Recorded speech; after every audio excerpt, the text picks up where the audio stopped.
Hello and welcome to Vimochana Edu. This is the series of Geography Optional and we are doing Perspectives in Human Geography which is module 6 of our series. आप लोगों को पता है कि last video में मैंने आप लोगों को पर्सपेक्टिव्स एंड पैराडाइम शिफ्ट के बारे में बताया था। अब इन पैराडाइम शिफ्ट के अंदर हम लोग आगे और ज़्यादा एक स्टेप और आगे लेंगे जहाँ पर पहली बार क्या है एरियल डिफरेंशिएशन की बात हो रही है। तो आज का जो टॉपिक है वो पूरा का पूरा एरियल डिफरेंशिएशन के ऊपर है।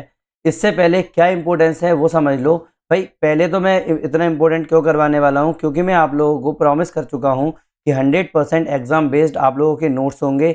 जितना हमारा एग्जाम के अंदर आएगा हम सिर्फ उतना ही करेंगे। दूसरी बात, ह्यूमन ज्योग्राफी आप लोगों को बोरियत फील हो सकती है, लेकिन मैं ट्राई कर रहा हूँ कि जितना इंटरेस्टिंग हो सके। ठीक है, अब आप देख पा रहे हो कि पूरा का पूरा जो है ह्यूमन ज्योग्राफी के अंदर पर्सपेक्टिव के ऊपर पूरा डिपेंड किया गया है। दैट मीन्स लोगों का नजरिया क्या था इस ज्योग्राफी को पढ़ने का, हम उस पर बात कर रहे हैं।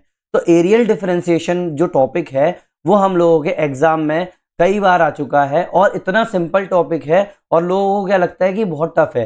तो इतना सिंपल टॉपिक है और फिर भी अगर आप छोड़ के आते हो तो भाई बहुत है, और बहुत कम है, ऐसा भी नहीं है। मैंने आज के जो लेक्चर है जिसका नाम है एरियल डिफरेंशिएशन, इसमें मैंने क्या किया है, सबसे पहले आप लोगों को मैं अपने हैंड रिटन नोट्स बताऊंगा जो कि बहुत ज़्यादा सिंपलेस्ट लैंग्वेज में लिखे हुए हैं। बट उससे आप लोगों को एक प्रॉब्लम आ सकती थी कि रियल एग्जाम में आप लोग किस तरीके से उसको यूज करोगे, क्योंकि भाई जितने भी आप लोग नोट्स पढ़ोगे, कहीं भी आप टीचर्स के पढ़ लो चाहे अपने स्टैंडर्ड बुक्स के पढ़ लो, आप लोगों को जिस तरीके से मेरे हैंड रिटन नोट्स हैं सिर्फ उसी तरीके से नोट्स देखने को मिलेंगे। तो मैंने क्या किया है, अपने हैंड रिटन नोट्स भी डाले हैं, बट उनका यूज आप लोगों को एग्जाम में कैसे करना है तो मैंने क्या किया है, एग्जाम पर्सपेक्टिव से भी आप लोगों को आगे समझाने की कोशिश की है। उसके बाद कुछ पीवाईक्यूज के बारे में बात की है कि इस पीवाईक्यू को आप किस तरीके से हैंडल करोगे, कौन से डायमेंशंस खोलोगे। दैट मीन्स आप लोगों के पास जो मटेरियल होगा वो पूरी एग्जाम बेस्ड रहेगा, तो आप लोगों को ज़्यादा दिमाग लगाने की जरूरत नहीं पड़ेगी। समझ में आने वाली बात, बस जो भी चीज़ें होंगी मैं आप लोगों को आगे और समझाता जाऊंगा। ठीक है, सबसे पहले क्या देखते हैं, सिलेबस। देखो सिलेबस के अंदर ये जो ब्लू वाला पोर्शन है वो अपन लोग कंप्लीट कर चुके हैं। अब इसी कंप्लीट क्या है, वो तो पूरा इंटरलिंक्ड है ना। तो अब इसके साथ अपन लोग पहले आज क्या करेंगे, एरियल डिफरेंशिएशन पे बात करेंगे कि क्या है क्या नहीं है, अपन देखेंगे। ये सिलेबस है।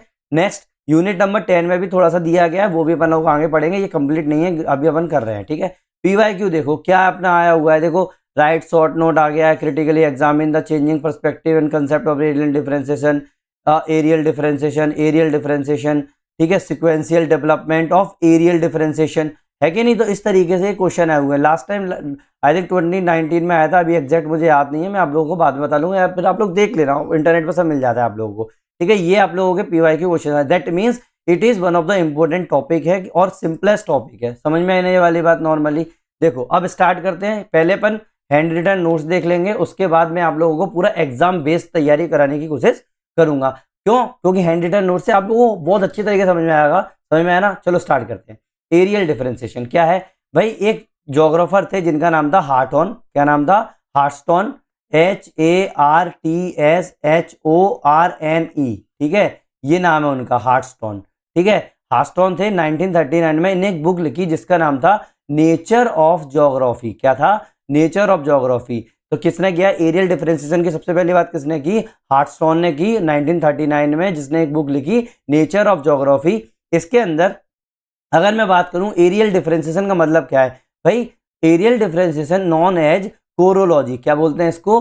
कोरोलॉजी भी बोलते हैं। क्या बोलेंगे? कोरोलॉजी। अब याद रखना, एग्जाम के अंदर अगर कोई क्वेश्चन में पूछ ले कोरोलॉजी के बारे में, व्हाट इज कोरोलॉजी, तो समझ जाना कि एरियल डिफरेंशिएशन है। अपने नोट्स के अंदर ये जरूर रखना कि कोरोलॉजी वर्ड जो है एरियल डिफरेंशिएशन से एसोसिएटेड है, मतलब उसको कोरोलॉजी बोलते हैं या फिर कोरियोग्राफी बोलते हैं या फिर कोरोग्राफी बोलते हैं। क्या बोलते हैं? कोरोग्राफी। अब देख रहे हो कोरो का मतलब क्या होता है, ऑब्वियस सी बात है, नॉर्मल सी बात है, रीजन से रिलेटेड हो गया, सीधी सीधी बात है। तो मतलब एक जगह वाली बात होगी। तो समझ में आई ना। पहली बात कोरोलॉजी या कोरोग्राफी बोलते हैं। कोरोलॉजी क्या है? Study of areal differentiation of the earth surface. क्या? Study of areal differentiation of the earth surface. Earth surface के एरियल डिफरेंशिएशन का स्टडी को क्या बोलते हैं अपन?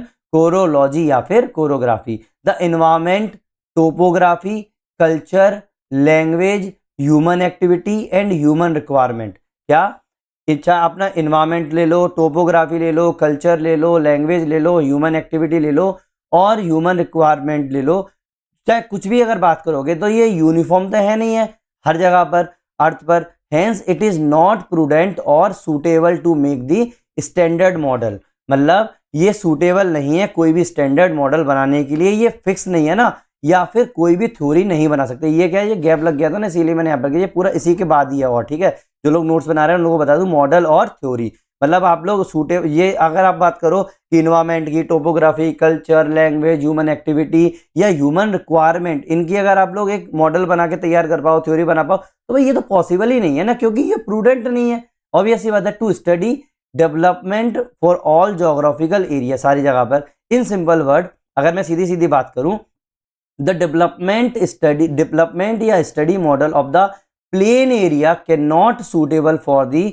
डेवलपमेंट या study model of the hilly area. Obvious सी बात है, अगर आप बात करोगे कि भाई मेरा प्लेन एरिया पे जितना डेवलपमेंट हो रहा है, अब क्या सेम डेवलपमेंट मेरा हिली एरिया पे होगा क्या? या फिर अगर मैंने बोला प्लेन एरिया में भी अगर मैंने बात करी कि यहाँ पर हमेशा बारिश होती है, नॉर्मली बढ़िया तरीके से मौसम होता है, क्लाइमेट अच्छा होता है, और दूसरी तरफ जो 30 डिग्री वाला अपना लैटिट्यूड है वहां पर हम लोगों का हमेशा रेगिस्तान देखने को मिलता है, मतलब हम लोगों का डेजर्ट एरिया देखने को मिलता है। अब क्या वहां पर जो सेटलमेंट है वो एक जैसा रहेगा? तो नहीं रहेगा ना। तो बस वही बात है कि ये यूनिफॉर्म नहीं है। Next is the main idea to develop this concept. अब पहली बात तो क्यों अपने ये वाला कंसेप्ट को डेवलप किया एरियल डिफरेंशिएशन का? गिव द क्या है, क्योंकि importance of the regional geography को अपन लोगों को क्या देना है, इंपोर्टेंस देना है, and it's against the standardization of the model theory. मतलब किसी भी मॉडल का अगर आप स्टैंडर्डाइजेशन कर देते हो तो उसके अगेंस्ट ये वाली थ्योरी आती है, क्योंकि हम लोगों को इंपोर्टेंस देना है रीजनल ज्योग्राफी को। तो areal differentiation is one of the perspective of human geography. क्या है, कई सारे पर्सपेक्टिव थे, अभी मैं आप लोगों को बताऊंगा किस तरीके से एग्जाम में लिखना है, मुझे समझ जाओ कि areal differentiation is one of the perspective of human geography in which importance is given to the uniqueness. याद रखना, यूनिकनेस को इंपोर्टेंस दिया गया है ऑफ द ज्योग्राफिकल एरिया, किस चीज के? Geographical area, rather than the standard model creation. कोई भी स्टैंडर्ड मॉडल क्रिएशन को अपन ने बात नहीं की है। समझ में आने वाली बात आ गई ना? तो एज पर हार्टोन ने क्या बोल दिया, सीधी सीधी बात कि भाई हर ज्योग्राफिकल एरिया के पास खुद का यूनिकनेस होती है जो डिफरेंशिएट करता है from one geographical area. The study of uniqueness and the variation of the geographical area या फिर region comes under the areal differentiation. मतलब सीधी सीधी बात है, उन्होंने बोला कि हर एरिया जो होता है वो डिफरेंशिएट करता है from the other geographical area. तो स्टडी ऑफ यूनिकनेस और वेरिएशन जो है ना ज्योग्राफिकल एरिया का या फिर रीजन का, जो वो किसके अंदर आएगा आप लोगों का? एरियल डिफरेंशिएशन क्या आएगा? समझ में आना? एरियल का मतलब हो गया एरिया वाली बात, ठीक है। पूरा एरिया की अगर बात करें तो छोटी छोटी जगह पर अपन यूनिकनेस देख रहे हैं, उसको अपन लोग क्या बोलेंगे? एरियल डिफरेंशिएशन बोल रहे हैं। तो याद रखना, हार्टसॉन जो है ना उसकी स्टडी की। तो याद रखना, बार बार बोल रहा हूं मैं आप लोगों को, हमेशा एक थिंकर का नाम जरूर लिख के आना है हर किसी के साथ। तो एरियल डिफरेंशिएशन में आप लोगों को हार्टसॉन देखना है। तो हार्टसॉन के according each geographical area has its own uniqueness that differentiate from the geographical area. The study of the uniqueness and the variation of the geographical area comes under the areal differentiation। यही same के same मैंने ये वाली जो चीज़ थी ना वो मैंने यहाँ पर लिख दिया है।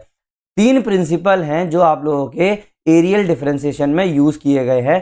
पहला है division of the geographical area into the region based on the uniqueness and the homogeneity over the space. मतलब आप लोगों को जो ज्योग्राफिकल एरिया जो होगा ना उसका डिवीजन करना होगा किसमें? Region based on the uniqueness and homogeneity over the space. मतलब उस इलाके की यूनिकनेस पे देखना पड़ेगा और होमोजेनिटी देखने पड़ेगी। ऑब्वियस सी बात है, तभी तो आप डिवीजन कर पाओगे ना। दूसरी बात हो गई आप लोगों को क्या? Finding the generic principle of the geographical characteristics. मतलब आप लोगों को generic principle of the geographical characteristic आप लोगों को क्या करनी पड़ेगी? फाइंड करनी पड़ेगी। थर्ड है study of the region by using the different parameter comparison with the near proximate. मतलब आप लोगों को क्या करना पड़ेगा? स्टडी करनी पड़ेगी रीजन किसके द्वारा? Bye using the different parameters comparison with near proximate का कंपैरिजन करके। समझ में आने वाली बात आ गई ना? नेक्स्ट, अब अगर मैं बात करूं एरियल डिफरेंशिएशन की कैरेक्टरिस्टिक्स की, ठीक है। सपोर्ट, ये क्या करता है, ये सपोर्ट करता है regional approach in geography. Each reason has its own development model and that will be based on the requirement and availability of resource in that region. Next is emphasize the study of geographical phenomena of region। सीधी सीधी बात है, ये characteristics हो गई आप लोगों की तीन। अगर क्रिटिसिज्म देखा जाए एरियल डिफरेंशिएशन का, तो भाई सबसे पहली बात तो इनने एम्फेसाइज कर दिया था study of the region, but boundaries of the region को स्टैटिक नहीं होती। कोई भी अगर मैंने बोल दिया कि ये रीजन है, ये रीजन है, ये रीजन है, तो क्या अगर मैं बात करूं नेचुरली, क्या इसकी बाउंड्री यूनिक अपनी सीधी सीधी स्टैटिक होंगी? भाई ये तो बदलती जाती हैं टाइम के साथ। तो ये सबसे पहला क्रिटिसिज्म हो गया। दूसरा है demarcating of the boundary is one problem in the age of globalisation, boundaries have less meaning, no real region exist. कोई भी रियल रीजन एग्जिस्ट आज के टाइम में कर ही नहीं रहा है भाई कोई। अभी ऑब्वियस सी बात है भाई, अब इतना ग्लोबलाइजेशन हो गया तो कैसे आप डिफाइन कर पाओगे भाई? पॉलिटिकल तो आप बात नहीं करोगे कि भाई पॉलिटिकली इतनी रीजन है, लेकिन अगर देखा जाए नॉर्मली अपन लोग किसकी बात कर रहे हैं? ज्योग्राफी की बात कर रहे हैं, तो सबका मिक्सअप होगा ना, ये चीज है। देखो समझ में आने ये वाली बात है ना। तो अगर मैं बात करूं तो एरियल डिफरेंशिएशन अगेंस्ट है जनरलाइजेशन ऑफ द मॉडल, ये काट दो इस चीज को, the areal differentiation is the against the generalization of model, hence ये क्या देता है आप लोगों को? It gives more importance to regional approach. It is useful for solving and making regional level model such as hill area development, tribal area development, coastal area development, backward area development। अब आप बोलोगे कि ये क्या है भाई? यही तो चीज है कि अगर ये चीज नहीं होती, एरियल डिफरेंशिएशन नहीं होता, तो हम लोग हिल एरिया का डेवलपमेंट कैसे कर पाते?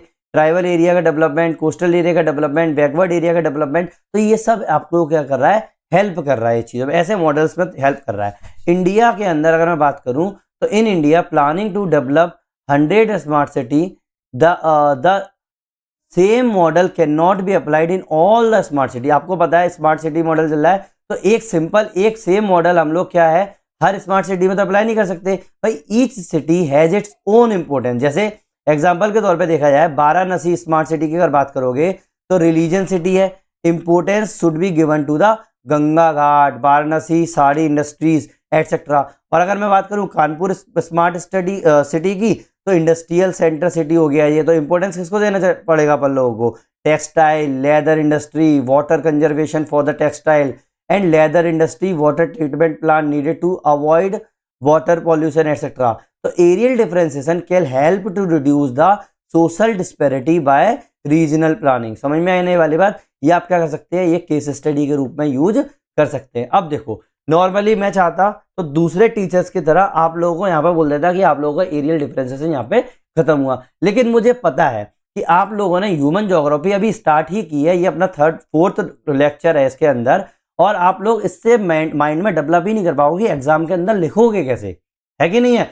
तो मैं क्या कर रहा हूँ, ये आज के वीडियो में इस वाले एरियल डिफरेंशिएशन वाले टॉपिक में और बीच में भी कुछ टॉपिक्स में आप लोगों को आइडिया दे दूंगा कि आप लोगों को एग्जाम के अंदर आंसर राइटिंग कैसे करनी है, तो आप लोगों को मटेरियल किस तरीके से रखना है, वही चीज मैंने आप लोगों को आगे बताई है। समझ में आया ना? तो हैंड रिटन नोट्स में बस इतना ही जरूरी था, इससे आना जरूरत नहीं थी।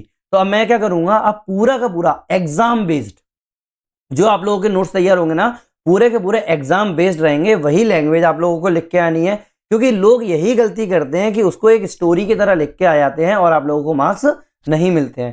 समझ में आई ना ये वाली बात? तो अपन स्टार्ट करते हैं exam based, fully exam based. समझ में आया ना?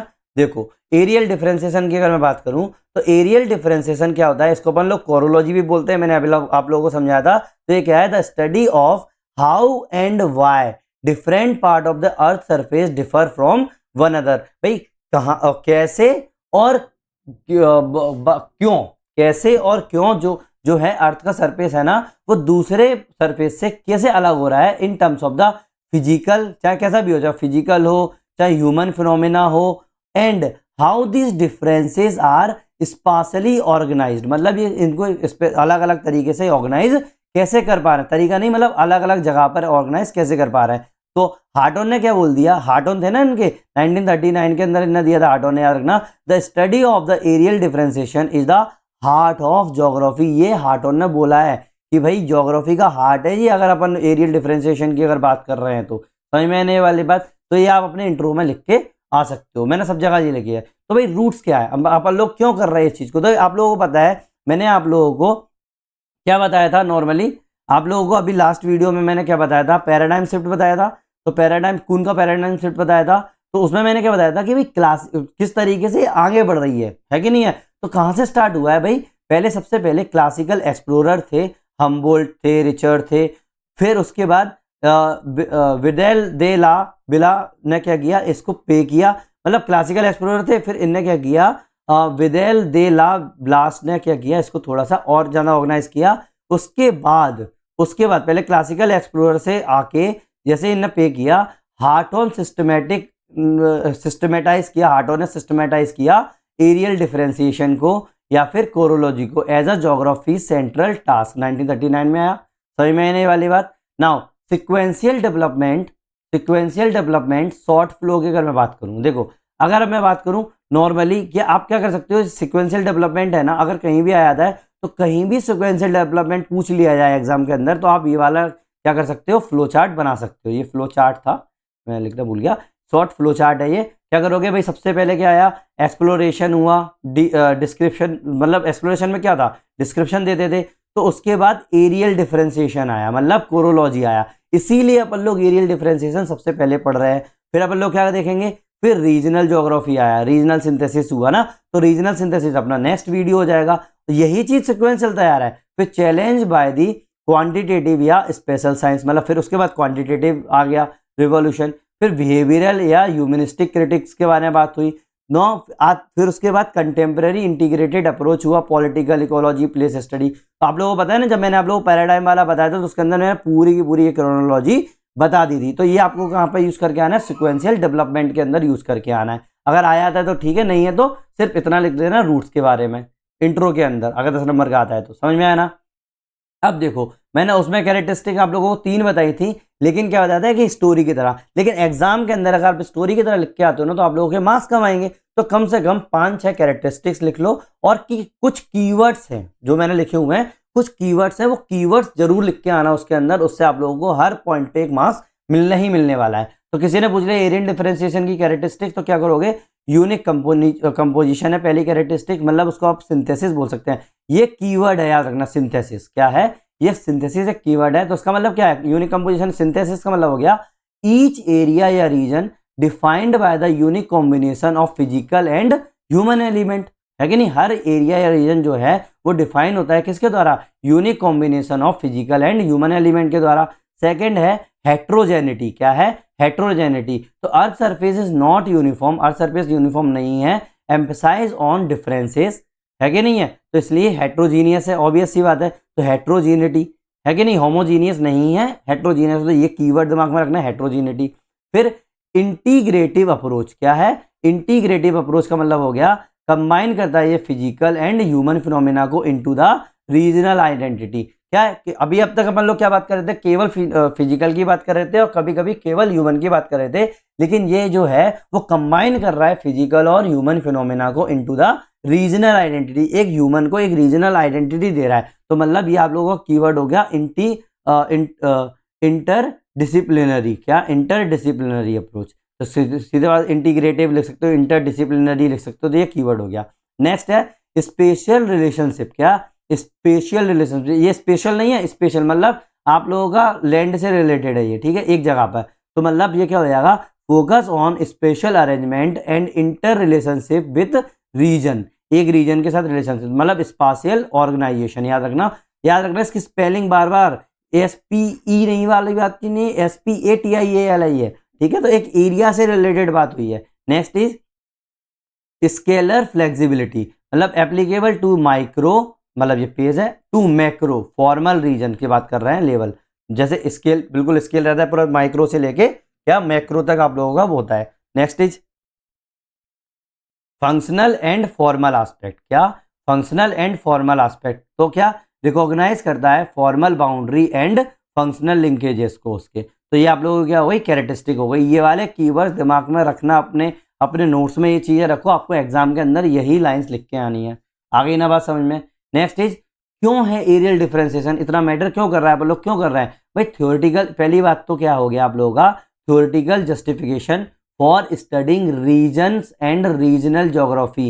ये क्या कर रहा है, गिव कर रहा है reasons for why place differ, मतलब क्या बता रहा है आप लोगों का, रीजन दे रहा है कि प्लेसेस डिफर क्यों कर रहे हैं। पहली बात तो समझ में आया ना ये वाली बात, theoretical justification for studying reasons for regional geography, ये रीजन देता है कि क्यों आप लोगों के प्लेस जो है वो अलग अलग है। समझ में आई ना।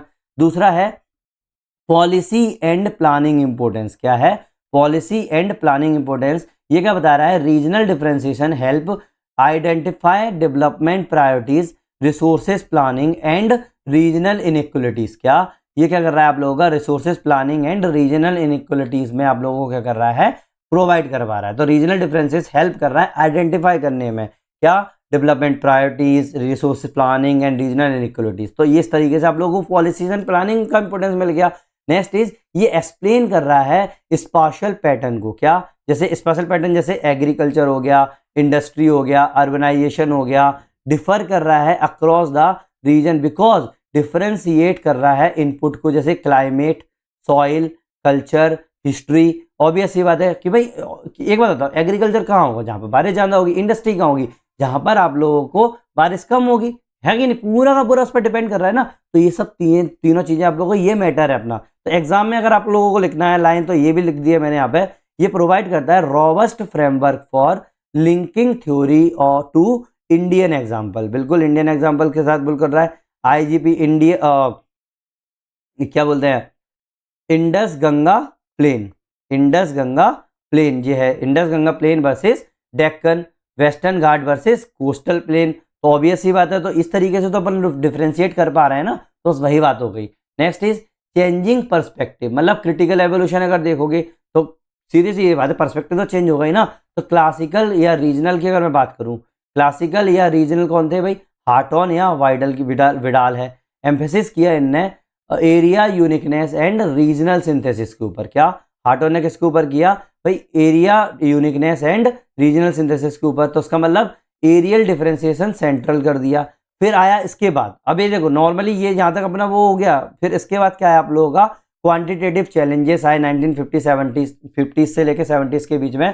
तो स्पेशल साइंस में आर्ग्यू होने लगा फॉर लॉ लाइक, जैसे नोमैथिक एक्सप्लेनेशन नहीं दे पा रहा था, ये क्रिटिसाइज हो रहा था आइडोग्राफिक रीजनलिज्म को for lack of generalization. Quantitative revolution ने ये बात की। तो कीवर्ड्स अगर मैं बात करूं, नोमैथिक वर्सेस हाइड्रोग्राफिक, इस तरीके से आप यूज करके आ सकते हो कि नॉर्मली कि भाई किस तरीके से क्रिटिसाइज किया गया है कि नहीं। तो अब बिहेवियरल या ह्यूमनिस्टिक रिस्पॉन्स की अगर मैं बात करूं, बिहेवियरल या ह्यूमनिस्टिक रिस्पॉन्स की बात करें, तो इन्हें एम्फेसाइज किया perception, meaning, lived experience. Argue किया गया कि regions are also place of meaning. तो पहले क्या, अपने जो रीजनल एरियल डिफरेंशिएशन जो थी ना, उसके अंदर अपन लोग प्लेसेस ऑफ मीनिंग नहीं मानते थे। तो अब चूंकि बिहेवियरल आ गया, ह्यूमनिस्टिक रिस्पॉन्स होने लगा, तो क्या बोलने लगे कि भाई एरियल डिफरेंशिएशन वाली बात तो थोड़ी सी अलग है भाई, पूरा का पूरा हम रीजन से रिलेटेड बात करें तो रीजन्स में भी आप लोग प्लेसेस जो हैं उनमें भी एक मीनिंग देखने को मिलती है। ये क्या किया, बिहेवियरल वाले बात की। फिर कंटेम्पररी सिंथेसिस की अगर मैं बात करूं, तो पॉलिटिकल इकोलॉजी, ग्लोबलाइजेशन, जीआईएस ने क्या किया, इंक्रेज किया multi scalar, multi method regional analysis, areal differentiation. ये रिमेन हुआ यूजफुल बट रिफ्रेम कर गया, मतलब पूरी तरीके से अबेंडन नहीं हुआ। तो एग्जाम में क्या लिखोगे, areal differentiation has been problematized but not obstacle, it not obsolete, problematize था बट कोई भी ऑब्सोलेट नहीं था। इसने प्रोवाइड किया that frame with which modern special science, humanistic and political approaches operate. सोचो, बिल्कुल फ्रेमवर्क दिया ना इसने भाई, जब तक वो चीज़ नहीं आती तो आज के टाइम की जो धीरे धीरे डेवलपमेंट हो रहा है पर्सपेक्टिव में, तो वो किस तरीके से चेंज होता है लोगों का, समझ में आना ये वाली बात। Next, common criticism for areal differentiation. बिल्कुल आप अगर एग्जाम के अंदर पूछ लिया जाए एवेल्यूशन, तो आप इस तरीके के ही लिख के आना। पहला क्या है भाई, बाउंड्री प्रॉब्लम, मैंने पहले ही बताई थी। Regional boundaries are often arbitrary and changing. तो ऑब्वियस सी बात है, बाउंड्री जो है अनसर्टेन है, तो बाउंड्री अनसर्टेनिटी लिख करना। स्टैटिक स्नैपशॉट की अगर मैं बात करूं, ये एम्फेसाइज करता है uniqueness may ignore process and flow. Emphasizes on uniqueness may ignore process and flow. जैसे मोबिलिटी, डिफ्यूजन, वही वाली बात है, प्रोसेस वर्सेस प्लेस वाली बात हो गई ना। इनने क्या बोल दिया भाई हर चीज स्टैटिक है, तो ऑब्वियस सी बात है स्टैटिक कैसे हो सकता है कि नहीं? क्यों? क्योंकि भाई अपनी जो यूनिकनेस है ना वो बार बार प्रोसेस हुआ, फ्लो हुआ, मोबिलिटी, डिफ्यूजन इसके साथ चेंज होती रहती है। Next is scale sensitivity. क्या? स्केल सेंसिटिविटी का मतलब हो गया, मतलब इसने क्या बोला, स्केल सेंसिटिविटी है मतलब पैटर्न एट वन स्केल में डिसॉल्व एट अनदर। ऑब्वियस ये बात है कि भाई एक पैटर्न चल रहा है किसी स्केल पे, तो हो सकता है वो दूसरी जगह पर डिसॉल्व हो गया हो, है कि नहीं? तो मतलब मॉडिफाई प्रॉब्लम आ रही है ना, तो मॉडिफाइबल एरिया यूनिट प्रॉब्लम, मतलब मॉडिफाइबल एरिया यूनिट प्रॉब्लम हो गई। क्यों? क्योंकि भाई कोई एरिया है वहां तो मॉडिफाई होता ही रहता है ना, मॉडिफिकेशन होता ही रहता है, चलता ही रहता है। और हो सकता है कि जो मॉडिफिकेशन एक एरिया में जिस स्पीड से हो रहा है वो दूसरे एरिया में खत्म भी हो गया हो, या फिर उसमें हुआ ही नहीं हो। तो अलग अलग चीजें हो रही है ना, मतलब सीधी सीधी बात है, डायनामिज्म देखने को नहीं मिल रहा अपन को। अब अगर आप इस सीधी एक लाइन लिखाओगे डायनामिज्म नहीं है तो क्या नंबर मिलेंगे क्या? तो अपन ने क्या किया, अलग अलग चीजें देख ली है इसके अंदर। Next is globalization critique. क्या? Globalization critique. With the globalization rigid region borders appear porous. मतलब सीधी बात है कि कोई भी बॉर्डर्स ही नहीं है आज के टाइम पे, तो फिर कितना दिमाग लगाओगे? Critics says area focus loses salience. ठीक है, तो मतलब वही वाली बात है कि भाई एरिया फोकस जो है ना धीरे धीरे सेलियंस को लूज करता जा रहा है। Next is methodological critique. क्या? Subjective selection of the criteria for regionalization, risk of descriptiveness without theory. भाई थ्योरी दे नहीं पा रहे हैं और डिस्क्रिप्शन देते जा रहे हैं, तो सबसे बड़ी प्रॉब्लम हो सकती है ना इससे। तो ये आप लोगों को क्या है, क्रिटिसिज्म थे इस टाइम पे। आगे ना समझ में? और आप बोलोगे कि अरे सर ये तो है ही नहीं आज के टाइम पे सब कुछ। भाई 1939 की बात है, हार्टॉन की बात याद करो बस, ये दिमाग में रखो। आगे ना बात समझ में? तो एग्जाम के अंदर आप लोगों को वैल्यू एडिशंस लाइन लिखनी है, तो क्या करोगे भाई? केस स्टडीज मैंने अभी आप लोगों को अपने हैंड रिटन नोट्स में स्मार्ट सिटी का एग्जांपल दिया, अब इसमें भी इस तरीके से देख लो भाई, Indo Gangetic plain versus Deccan plateau, जैसे contrast in soil, agriculture, rice wheat versus millet maize, population density, irrigation, urbanization. तो ये क्या हो जाएगा भाई, इसको आप लोग एग्रीकल्चर या फिजियोग्राफिक एग्जाम्पल में यूज कर सकते हो। वेस्टर्न घाट जो है biodiversity and rainfall versus eastern घाट, डेक्कन प्लेटू। तो ऑब्वियस है अगर ये चीज नहीं होती, ये रियल डिफरेंशिएशन वाली चीज नहीं होती, तो क्यों अपन दिमाग लगाते इन चीजों में? तो फिजियोग्राफिक एंड क्लाइमेटिक कॉन्ट्रास्ट देखने को मिल रहे हैं। गुड फॉर एनवायरमेंटल डिफरेंशिएशन के बारे में बात हो रही है। इंडस्ट्रियल रीजन्स एग्जाम्पल की मैं बात करूं, जमशेदपुर धनबाद बेल्ट जो माइनिंग और इंडस्ट्री वाला एरिया है ना, वर्सेस अहमदाबाद टेक्सटाइल रीजन, मतलब हिस्टोरिकल इंडस्ट्रियल स्पेशलाइजेशन हो रहा है, तो ये यूज हो रहा है फंक्शनल रीजनलाइजेशन में। अर्बन रीजनल एग्जाम्पल की अगर मैं बात करूं तो Delhi metropolitan region, functional hinterland, transport and community pattern show कर रहा है ये फॉर्मल वर्सेस फंक्शनल रीजन को। आई ना ये बात समझ में? आ गई ना? तो इस तरीके से केस स्टडी लिख के आना, और जो मेरे हैंड रिटन नोट से भी मैंने आपको दिखाए थे वो भी इसके अंदर यूज कर लेना, है कि नहीं एग्जाम में। अब देखो वो जितना आप लोगों को थ्योरी पढ़नी थी पढ़ ली, अब एक्चुअल एग्जाम के अंदर आंसर्स किस तरीके से लिखने हैं, मैंने मॉडल आंसर्स लिखे हुए हैं, तो आप लोग समझो। तो अगर मान लो शॉर्ट नोट आ गया एरियल डिफरेंशिएशन के ऊपर, तो आप क्या करोगे भाई? सबसे पहले छोटी सी डेफिनेशन लिख देना, जैसे एरियल डिफरेंशिएशन जो है study of how and why area differ in their physical and human chronology लिख देना। फिर ओरिजिन लिख देना थोड़ा सा, centre to the regional geography formalize by the Hartshorne 1939 ने ज्योग्राफी कोर। मैं आप लोगों को पॉइंट्स बता रहा हूँ इस तरीके से। फिर की फीचर्स लिख देना, जैसे synthesis of phenomena, heterogeneity, special relationship, scale flexibility बता दिया मैंने। फिर यूटिलिटी लिख देना कि भाई एक्सप्लेन कर रहा है रीजनल पैटर्न को, agriculture zone, physiographic region, information planning, regional policy. भाई 10 मार्क्स से ज़्यादा थोड़ी आएगा, तो मतलब आपको 2 पेजेस लिखने हैं। नेक्स्ट इज लिमिटेशंस लिख दो, boundary problem and perceive static nature, conclude कर दो उस चीज़ को, और ऊपर से फ्लो चार्ट जरूर बना के आना। याद रखना आप लोगों को कहीं भी कैसे भी करके हर क्वेश्चन के अंदर फ्लो चार्ट डायग्राम बनाने ही बनाने। आप फ्लो चार्ट कैसे बनाओगे? वही आप लोगों को बताया था मैंने, इस तरीके से जो बना के दिखाए थे, ये रहे फ्लो चार्ट, ये वाले, आई एम सॉरी, ये वाला फ्लो चार्ट दिख रहा है। सिक्वेंशियल डेवलपमेंट हुआ चाहे रूट्स हुआ, कोई बना देना। और ऑब्वियस ही बात है ना, नॉर्मली समझ में आने ये वाली बात, ठीक है। नेक्स्ट, अगर दूसरा क्वेश्चन ऐसे पूछ लिया जाए, critically examine the challenging perspective on the concept of areal differentiation, मतलब क्या पूछ रहा है? चैलेंजेस पूछ रहा है, क्रिटिसिज्म पूछ रहा है। 15 से 20 मार्क्स का अगर पूछ लिया तो इंट्रो तो लिखना ही लिखना है। क्लासिकल फेस लिख देना, नंबर ही तो बढ़ाने, आपको पेजेस बढ़ाने हैं ना, तो बिल्कुल रीजनल सिंथेसिस पे आपको फोकस कर लेना। डेफिनेशन दे देना, कोई भी एग्जांपल दे देना आज के टाइम का, चैलेंज लिख देना, क्वांटिटेटिव रिवॉल्यूशन, ठीक है। क्या था, क्योंकि क्रिटिसिज्म है ना, जो मैंने आप लोगों को लिखवाए थे पूरे के पूरे किस तरीके से अलग अलग क्रिटिसाइज आइडियोग्राफी, रीजनल, फिर रिस्पॉन्स लिख देना, क्या रिस्पॉन्स आया, जैसे behavioural and humanistic turn, emphasis in the meaning of perceptions. फिर कंटेम्प्रेरी सिंथेसिस के बारे में लिख देना, पॉलिटिकल इकोलॉजी, ग्लोबलाइजेशन, GIS जो इंटीग्रेट कर रहा है कि नहीं है। फिर क्रिटिक लिख देना उसका पूरे तरीके से और उसको कंक्लूड कर देना। और स्मॉल टाइमलाइन डायग्राम जरूर बनाना, एक इंडियन एग्जांपल जरूर लिख देना, Indo Gangetic plain versus Deccan plateau वाला, है कि नहीं है। तो ये चीज़ आप लोगों को दिमाग में रखनी है, तो आप लोगों के आराम से 3 से 4 इस पेज में आप लोग लिख दोगे। ये तो एक लाइन लिखी है, लेकिन जो मैंने आपको बताया ना, तो उस तरीके से आप बढ़ा दोगे उस चीज़ को, समझ में आने वाली बात। नेक्स्ट मैंने क्या 3-4 बता देता हूँ आप लोगों को, फिर बाकी की आप खुद कर लेना। Areal differentiation forms the core theme of the geography, explain. ठीक है, वो ये पूछ रहा है। अब क्या करोगे इसको समझने के लिए, भाई एग्जाम के अंदर वो पूछ रहा है आप लोगों को क्या कोर थीम पूछ रहा है, तो वो ये बोल रहा है कि एरियल डिफरेंशिएशन जो है वो ज्योग्राफी की कोर थीम है, इसको एक्सप्लेन करना है। तो सबसे पहले आप थीसिस लिखोगे कि भाई geography distinctiveness arise from the explaining area differences, है कि नहीं। एरियल डिफरेंसेस से तो होगा that make region the organising unit, Hartshorne ने बोला ये चीज, है कि नहीं। तो ये आप हार्टन की लाइन लिख दोगे।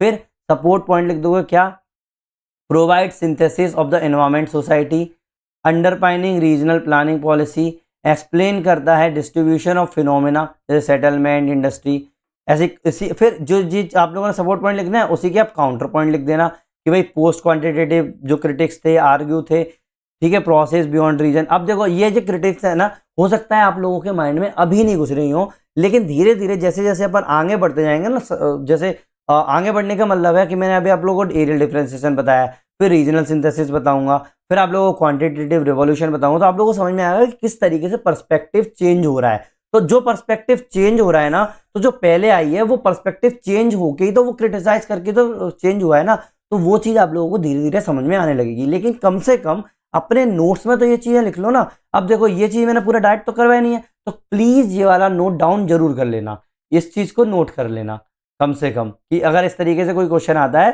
तो ये वाला जो लाइन है आप लोगों को नोट करनी है अपने नोट्स के अंदर। तो नोट्स के अंदर अभी नोट करो इन चीजों को।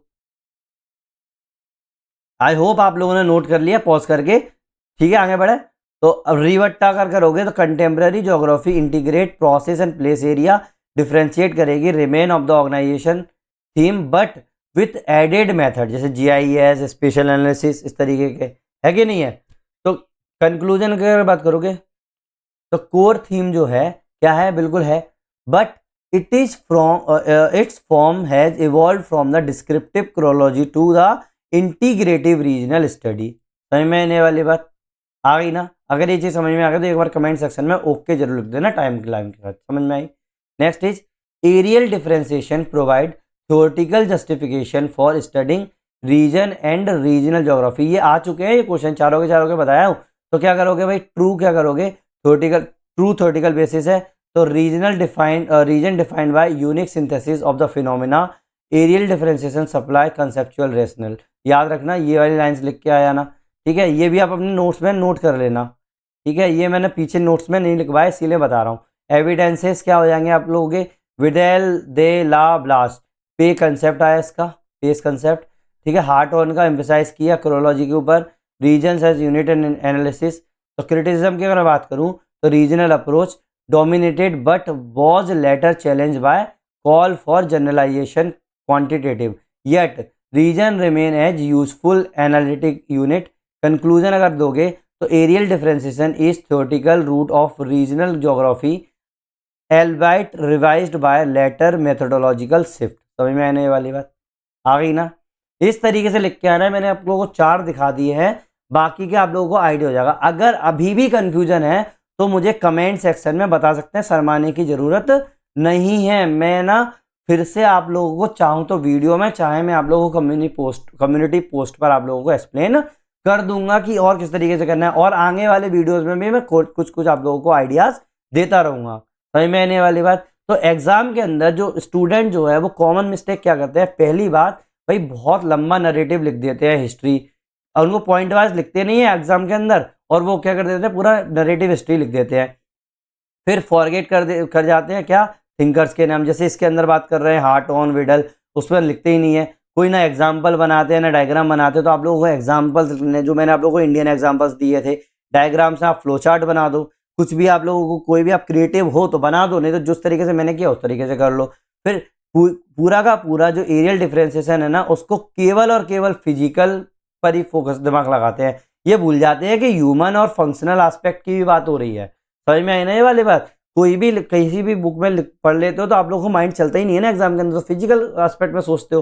तो इसीलिए आप लोगों को ह्यूमन और फंक्शनल एस्पेक्ट भी सोचना पड़ेगा। जो मैंने लिखवाया हुआ नोट्स में, आप लोगों को तो कोई प्रॉब्लम नहीं होने वाली। इग्नोर कर देते हैं चेंज ओवर टाइम को, जैसे ग्लोबलाइजेशन प्रोसेस को। तो ये प्रॉब्लम है ना आप लोग, आप आंसर में अगर लिख के आ रहे हो, आंसर में ये चीज अगर मेंशन नहीं करोगे तो क्या हो जाएगा, आप लोगों का इनकम्प्लीट फील होगा और आप लोगों को लगेगा अरे मैं तो करके आया था, मेरे को मार्क्स नहीं मिले। ये रीजन होता है मार्क्स नहीं मिलने का। 300 प्लस का जो मैंने आप लोगों को गारंटी ली है कि भाई 300 प्लस आएंगे, इसीलिए तो लिए कि आप लोगों का पर्सपेक्टिव ही मुझे चेंज करवाना है। समझ में आने वाली बात? नाउ होमवर्क क्या है, देखो ये तो आप लोगों के PYQ थे, ये तीनों के तीनों। इनमें से कोई भी एक क्वेश्चन कर लेना और प्लीज ये वाला क्वेश्चन जरूर करो, ठीक है? ये क्वेश्चन जरूर करना है आप लोगों को। जो थर्ड वाला क्वेश्चन है, ये वाला, यही वाला सेम क्वेश्चन है ये। समझ में आने वाली बात? ये आप लोगों का PYQ में आया है, एक बार जरूर कर लेना होमवर्क। कम से कम अभी तो जनवरी तक तो करके चलो, उसके बाद और देख लेना, ठीक है? होमवर्क करने पर क्या होगा, आप लोगों का कंसेप्ट क्लियर होगा और आप लोगों की आंसर राइटिंग की प्रैक्टिस हो जाएगी, ठीक है? तो नेक्स्ट वीडियो जो होगा हम लोगों का टॉपिक नंबर 3 होगा, जिसमें हम लोग रीजनल सिंथेसिस की बात करेंगे और इसी तरीके से कोई भी ओवरलोड ऑफ इन्फॉर्मेशन नहीं करेंगे। समझ में आने वाली बात आ गई ना? ठीक है, चलो भाई, wait, thank you very much. अगर आप लोगों को 1% भी ये वीडियो लेक्चर समझ में आया है तो प्लीज़ लाइक करो, शेयर करो, सब्सक्राइब करो। मिलते हैं नेक्स्ट वीडियो में। Thank you very much.